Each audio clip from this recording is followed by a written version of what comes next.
আসসালামু আলাইকুম রহমতুল্লাহ। দূরের এবং কাছের যারা দেখছেন যারা দেখবেন সবাইকে হিউম্যান রাইটস ওয়াচ ট্রাস্ট বাংলাদেশের পরিবারের পক্ষ থেকে শুভেচ্ছা জানাচ্ছি, কৃতজ্ঞতা জানাচ্ছি মা টেলিভিশনের মাধ্যমে সবাই দেখার জন্য। মা টেলিভিশনের চ্যানেল ও মা টেলিভিশনের কর্ণধার শাহজাহানকে অনেক অনেক শুভেচ্ছা।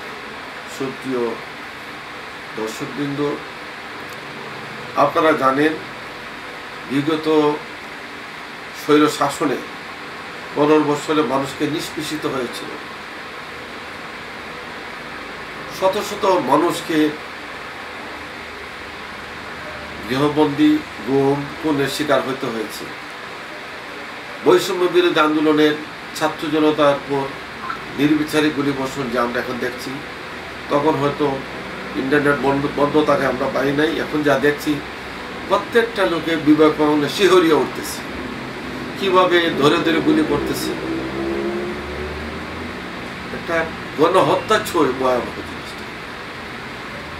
এই রক্তের বিনিময়ে অর্জিত আমাদের এই অন্তর্বর্তীকালীন সরকার এবং সরকার প্রধান হচ্ছে অত্যন্ত সুপরিচিত, বিশ্ব ভূমণ্ডলে যার সুনাম খ্যাতি আছে, অর্থনীতিবিদ ডক্টর ইউনূস স্যার এবং অন্যান্য উপদেষ্টা দিয়ে গঠিত এই সরকারের ধন্যবাদ জানাচ্ছি, অভিনন্দন জানাচ্ছি। আমরা দেখতে পাচ্ছি সরকার গঠিত হওয়ার পর একটার পর একটা বিভিন্ন দাবি নিয়ে বিভিন্ন লোক, বিভিন্ন ডিপার্টমেন্টের লোক তারা রাস্তায় নেমেছে বিভিন্ন ব্যানার নিয়ে। এত বছর 15 বছর গেল, আপনাদের দাবি দাবা কোথায় ছিল? আপনারা তো কোনো ধরনের কথাই বলতে পারছিলেন না ওই সময়। এখন তো স্বাধীনভাবে কথা বলতে পারতেছে। একটু সুযোগ দেন, এই সরকারের একটু সুযোগ দেন, তারা তো কাজ করতে হবে। বিশাল বিশাল বড় কাজ, সবচেয়ে বড় অর্থনৈতিক চাপ, বিভিন্ন ব্যাংক গিরে ফেলেছে, বিভিন্ন লোক ব্যবসায়ীকে সিন্ডিকেট করছে, প্রত্যেকটা জায়গায় সিন্ডিকেট করছে। এখন আমরা যেভাবে সুসংবাদ পাচ্ছি, এয়ারপোর্টে আসার পরে মানুষ কীভাবে অতি সহজে তড়িৎ গতিতে তারা ইমিগ্রেশন করে তারা লাগেজ পাচ্ছে এবং আসা যাওয়ায় কোনো সমস্যা হচ্ছে না প্রবাসীদের। তাছাড়া আপনারা নৌবন্দর সব জায়গায় আপনারা যেভাবে সিন্ডিকেট করেছে সেটা আস্তে আস্তে চলে যাচ্ছে। শিক্ষা প্রতিষ্ঠান বিভিন্ন জায়গায় সিন্ডিকেট, সেটা ক্রমশ ঠিক হয়ে যাচ্ছে।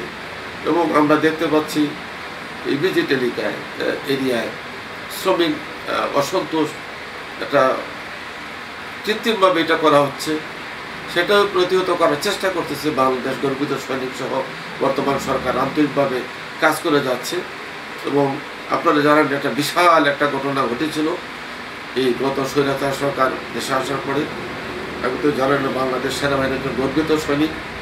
আমি ভারাক্রান্ত হৃদয়ে বলছি, যারা পিলখানায় মিডিয়ার হত্যাকাণ্ডে যারা শহীদ হয়েছে তাদের কোনো ধরনের সঠিক বিচার প্রক্রিয়া হয় নাই, কোনো ধরনের কোর্ট অফ ইনকোয়ারি, কোনো ধরনের আলোর মুখ দেখে নাই। সেই ক্ষেত্রে বর্তমান স্বরাষ্ট্র উপদেষ্টা মহোদয় উনি তখনই ছিলেন, আবার উনি বলছেন এটা সুষ্ঠু তদন্ত হবে। প্রবাস থেকে তৎকালীন সময় আর্মি চিফ মনির আহমেদ স্যার উনি ওনার বক্তব্য পেশ করেছেন। ইতিমধ্যে যারা বেঁচে গেছেন দুই একজন তাদের বক্তব্য আমরা শুনেছি, শহীদদের পরিবারের আমরা বিভিন্ন বক্তব্য শুনেছি। এবং তারা বক্তব্যে তাদের তৎকালীন সময়ে, তৎকালীন স্বৈর শাসনের সময়ে তারা মন খুলে কথা বলতে পারে না। শহীদের পরিবার নিগৃহীত হইতে নির্যাতিত হয়েছে। এবং পিলখানা হত্যাকাণ্ডের পর যখন সেনাভবনে মাননীয় তৎকালীন প্রধানমন্ত্রী যে গিয়েছিলেন, তখন যারা দু একটা কথা বলেছেন তাদেরকে কীভাবে নিগৃহীত করেছিল, তাদের জীবন বিপন্ন হয়ে গেছিল, তারাও তাদের পরিবার অনেকে দেশ ছেড়ে বাধ্য হয়েছিল। তো সেই বিচারটা হওয়া উচিত এবং নিরপেক্ষভাবে বিচার উচিত। ইতিমধ্যে আন্তর্জাতিক ট্রাইব্যুনালের চিফ প্রসিকিউটর নিয়োগ হয়েছে জনাব তাজুল ইসলাম। আমরা তাকে অভিনন্দন জানাচ্ছি। আমরা প্রত্যাশা রাখি যেন আসামিরাও ন্যায় বিচার পায় এবং বাদীরা তো অবশ্যই ন্যায় বিচার প্রাপ্তির জন্য আদালতে গিয়েছে। সবচেয়ে বড় জিনিস হচ্ছে সাম্প্রতিককালে যে সমস্ত গণহত্যা ঘটেছে দ্রুত আলামত সংগ্রহ করা এবং তালিকাভুক্ত করা, যারা শহীদ হয়েছে, যারা নাম না জানা শহীদ তারা শহীদের প্রত্যেকের পরিবারের জন্য স্বপ্রণোদিত হয়ে যেন এটা তালিকা। আমরা আরেকটা জিনিস দেখছি, রিউমার ছড়ে বলছে যে জাতীয় সঙ্গীত পরিবর্তন করতে হবে। হয়তো যে কেউ বলে দিচ্ছি, বলে দেওয়ার পরে এটা নিয়ে পক্ষ বিপক্ষ আলোচনা চলতেছে, আলোচনাটা সমালোচনা হচ্ছে। তো এগুলা একটা সরকারের উপর একটা কৃত্রিম চাপ সৃষ্টি করা। আমরা মনে করি যারা এগুলা করতেছেন এই মুহূর্তে তারা হয়তো গত সরকারের পেতা তো আমরা মনে করে নিতে পারি, কারণ একটা সরকার কেবল আসলো, তাদের 1 বছর পূর্তি হলো না, অনেকগুলা কাজ তাদের সামনে, অনেক কাজ। যে কাজগুলো তাদেরকে করতে দিতে হবে, ক্রমান্বয় করতে হবে। একটা অসন্তোষ দিলে হবে না।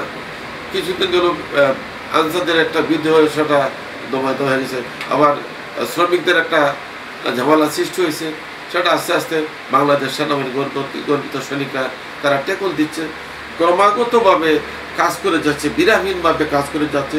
আপনারা জানেন সীমান্ত একটা বিশাল এরিয়া ভারতের সাথে, সেখানেও বর্তমান যে বিজেপি তারা খুব সুন্দরভাবে কাজ করে যাচ্ছে। বিগত নতুন সরকারের আমলে যা পারে না এখন তা করে যাচ্ছে। আরেকটা বিষয় হচ্ছে যে বাজার বিভ্রান্তি হচ্ছে। এই দেশে পীর মাসায়েক ওলিয়াওয়ালারা বিভিন্ন দেশ থেকে আসছেন, শাহজালাল, শাহপুরান, শাহ মখদুম, যারা বিভিন্ন থেকে আসছেন, তারা শত শত বছর থেকে আসছেন। সেখানে তাদেরকে মাজার নিয়ে বিরূপ বক্তব্য এগুলো বন্ধ করতে হবে। বাজার, এই যে অলিয়ালিয়ার মাজার, সেখানে একটা পবিত্রতা বজায় রাখতে হবে।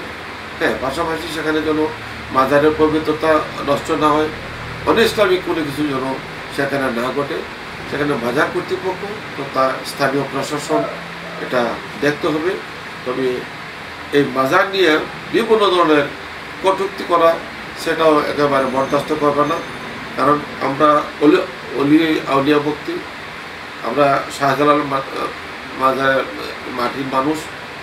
আমরা শাহজালাল, শাহপুরান মাজার বা অন্য 360 বাজার নিয়ে কোনো ধরনের কটূক্ত বা বাজার নিয়ে তাকে বাজারমুখী কোনো যদি আসে, আমরা তা প্রতিরোধ করব। অনিসলামিক কর্মকাণ্ড অবশ্যই সেটা বাধিত হবে। আমরা শাহজালাল, শাহপুরান রাজের স্মৃতি পরিষদ নামে একটা আমাদের পরিষদ আছে। আমরা সবসময় আমাদের ঘোষণা, আমাদের প্রচার যে কোনো ধরনের অনিসলামিক কোনো কাজ করা যাবে না। শাহজালাল সিলেটে তো ইসলাম প্রচার করতে আসছিলেন এবং গৌরবন্ধকে প্রতিহত করে ইসলামের সুবাতাস নিয়ে আসছেন উনি শুধু আরব দেশ থেকে। তো সেই ক্ষেত্রে সবাইকে এই রিউমার থেকে বিরত থাকতে হবে। ফেসবুকে কোনো রকমের রিউমার দেওয়া যাবে না। জাতিসংঘে বাংলাদেশের যেটা জাতীয় সঙ্গীত নিয়ে যেটা কথা হচ্ছে, সেটা পরিষ্কারভাবে ধর্ম উপদেষ্টা উনি বলেছেন। আমরা মনে হয় ওনার কথা বলতে আমরা থাকি, এখানে বিভ্রান্ত ছড়িয়ে লাভ নেই। এবং আমরা সাম্প্রতিককালে যেটা শুনেছি, গণভবনের জাদুঘরে রূপ নিতে এটা উপদেষ্টা পরিষদের সিদ্ধান্ত গ্রহণ করছে, আমরা তার সাধুবাদ জানাচ্ছি। এবং প্রকৃত অর্থে 2024 সালের যে 5ই আগস্ট যে ভয়াবহ একটা রক্তের উপর দিয়ে স্বৈরশাসন পতনের এবং তার পরবর্তী যে সমস্ত যারা শহীদ হয়েছেন তাদের স্মৃতিচারণ ধরে রাখার জন্য বাংলাদেশের ইতিহাসের একটা গণ অভ্যুত্থান যে আর কখনো কোনো দেশ হয় নেই, সেটা ধরে রাখার জন্য এটাকে অবশ্যই জাদুঘর হিসেবে রূপান্তরিত করতে যে সিদ্ধান্ত নিয়েছে বাংলার জনগণ অবশ্যই সাধুবাদ জানাচ্ছে। হিউম্যান রাইটস ওয়াচ ট্রাস্ট বাংলাদেশের পরিবারক থেকে প্রধান উপদেষ্টা ও সরকারের অন্যান্য উপদেষ্টা সহ যারা এটার সাথে সংশ্লিষ্ট সবাইকে অভিনন্দন জানাচ্ছি, কৃতজ্ঞতা জানাচ্ছি যে নির্লসভাবে অত্র বিষয়ে কাজ করে যাওয়ার জন্য। আমি আবারও ধন্যবাদ জানাচ্ছি বাংলাদেশ সেনাবাহিনী সেনাপ্রধান জেনারেল ফখরুজ্জামান স্যারকে। উনি অত্যন্ত দক্ষতার সাথে পেশাদারিত্বের সাথে সুকৌশলে বাংলাদেশ সেনাবাহিনী আজ একটা দেশের সংকট মুহূর্তে আজ দায়িত্বভার গ্রহণ করছে। সিভিল প্রশাসনকে সহায়তা করতে যায় আজকে পরিশ্রম করতেছি। আমরা দেখেছি বন্যা দুর্গত এলাকায় কীভাবে ত্রাণ সহায়তা তো মানুষকে মানুষকে উদ্ধার করেছে, সেটা জনগণ বিবেচনা নেবে। এবং যারা অবসরপ্রাপ্ত যারা আমরা আছি, আমরা অনেকে বিভিন্ন সংগঠনের সংগঠিত হয়ে দুর্গত এলাকায় ত্রাণ সহায়তা দিয়েছেন, সেই জন্য তাদেরকেও আমার পক্ষ থেকে ধন্যবাদ জানাচ্ছি, কৃতজ্ঞতা জানাচ্ছি। এবং সকল দল মত নির্বিশেষে রাজনৈতিক দলসমূহ সবাই ধৈর্য সহনশীলতার মাধ্যমে দেশটাকে সুসংগঠিত করে এবং একটা সুষ্ঠু সুন্দর একটা ফেয়ার নির্বাচন দিয়ে রাজনৈতিক সরকার গঠিত আমরা সেটাই চাই। এর আগে যেন কোনো ধরনের দলাদলি সাদাবাজি কোনো দল না করে সেই প্রতি সবার প্রতি বিনীত আহ্বান জানিয়ে আমি বক্তব্য শেষ করছি। তবে যাবার একটা বলতেছি, আমার কথায় বচনভঙ্গি যদি কাউকে আঘাত দিয়ে থাকে আমি ক্ষমা প্রার্থী। আর মা টিভিকে অসংখ্য ধন্যবাদ জানাচ্ছি যে মা টিভির মাধ্যমে আমার বক্তব্য দেশে প্রবাসী যারা শুনছেন সবাইকে অসংখ্য ধন্যবাদ, কৃতজ্ঞতা জানাচ্ছি। আর সবাই দেখেন, সাবস্ক্রাইব করেন এবং শেয়ার করেন। আসসালামু আলাইকুম রহমতুল্লাহি ওয়া বারাকাতুহু।